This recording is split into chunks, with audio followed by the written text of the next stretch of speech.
everybody, Leighton here, back with another writing vlog. So today I'm going to be telling you the story of how I have no self-control and ended up starting the revisions that I said I was going to do in May, like last week.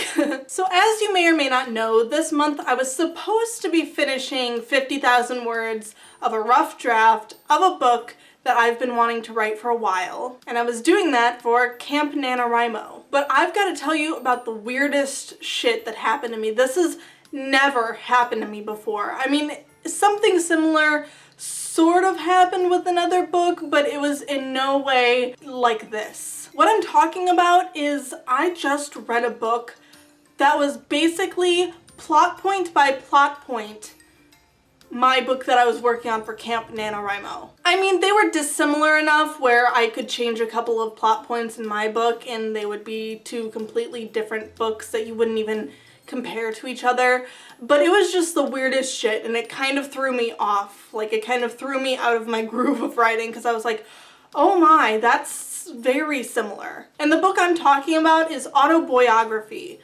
Like, my book had nothing to do with writing. Like, the main character wasn't writing a book like an autobiography, but the plot points of, like, boy moves to a town, there's religion, he falls in love with somebody who's religious, they have problems pertaining to that, and the religious boy has problems embracing his sexuality because of his religion, and then stuff happens with the religious boy's parents, and it was freaking weird, you guys. It was freaking bizarre. And it's also kind of a morale killer, you know, to read such an amazing book that's so similar to your book, because it's like, oh, well, mine was never going to be that good. And then you're like, well, I might as well just give up and not write it now. And so that's kind of where I'm at this point. I think I may pick it up eventually because, again, it's dissimilar enough where if I change one or two things, it'll be fine and it won't even be close to, like, looking like I copied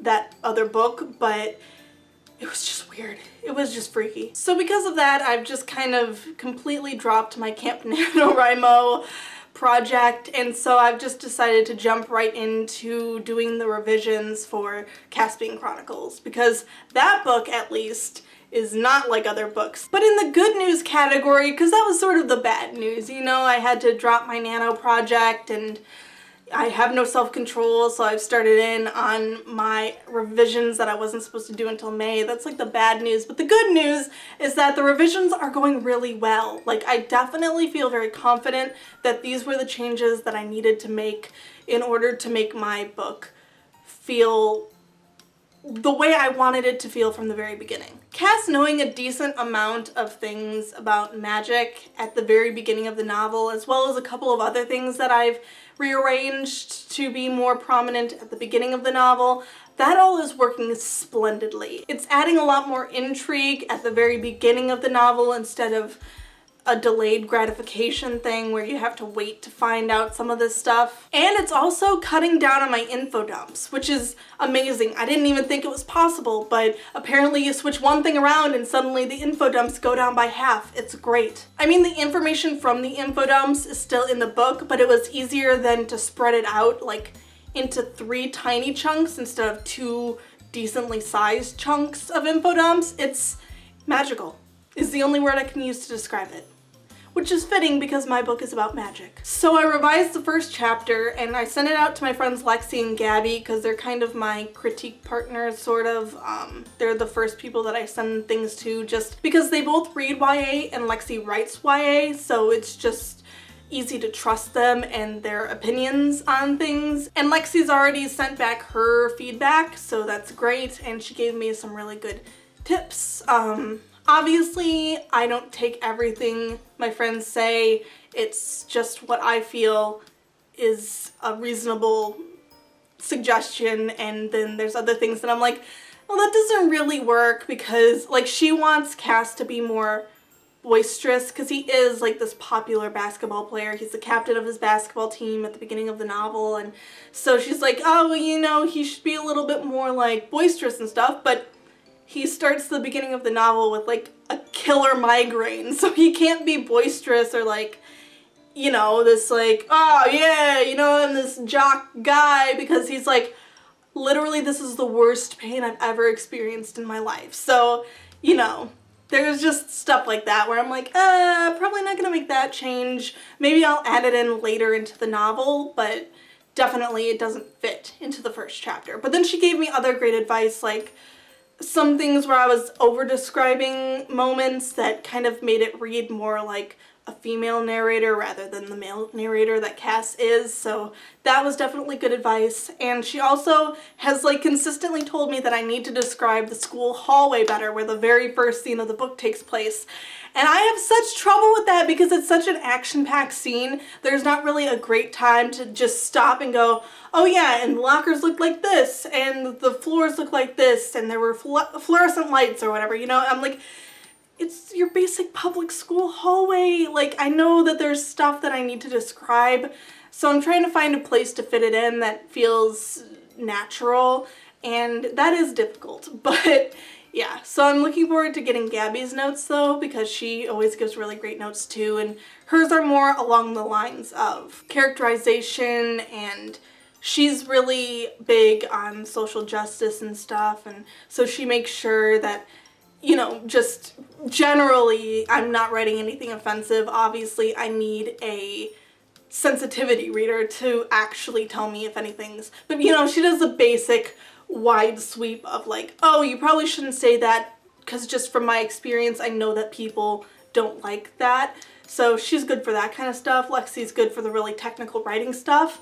Basically, I have it made with them. I love them so much. Thank you guys. I don't know, they don't really watch these videos a lot because they're very busy with their own lives, but shout out to them because I love them. They're the best friends a girl could have. Seriously, I'm about to go off on a little tangent, but I just feel so blessed that I have so many people in my life who support me and want me to be successful with my writing, because I've heard a lot of horror stories about people who just don't have anybody who's there for them in their lives, who want them to succeed. You know, there's a lot of people who try to cut them down, or their parents just don't understand why they would want to do something creative instead of, you know, be a lawyer or a doctor or something. But my parents have always been really supportive of me and my passions that are all artsy when they are not artistic people at all. You know, it would be easy for them to be like, oh no, I think you should go into engineering or banking, you know, like them. Or my mom could have pushed me to be a Pomerette like she was in high school, but no,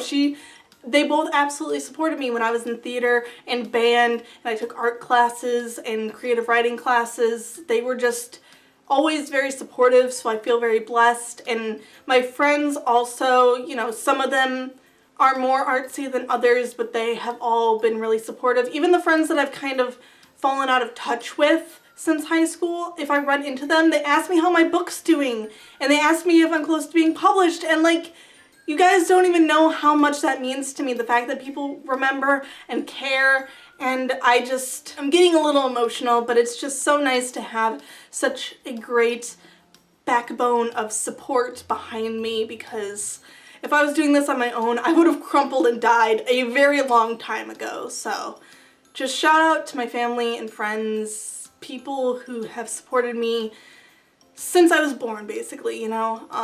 Thank you all very, very, very much. And thank you guys who watch these videos, because you're also supporting me, and you're obviously hoping that my book will get published, and you are following along on my journey, so thank you guys as well. Oh, this is turning very sappy, but I can't help it. It's just like a tidal wave washing over me, just this emotion. I'm like, oh, I feel loved.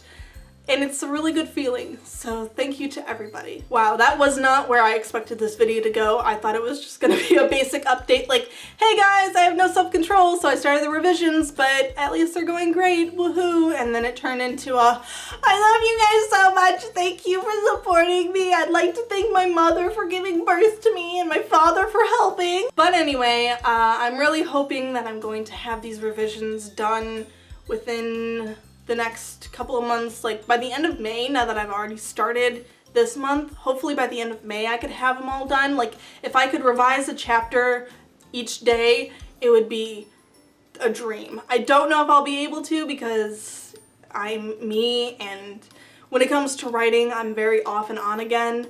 But I also have this really great new book idea that I've been wanting to write for a while, so refraining myself from writing that has also been very, very hard to do.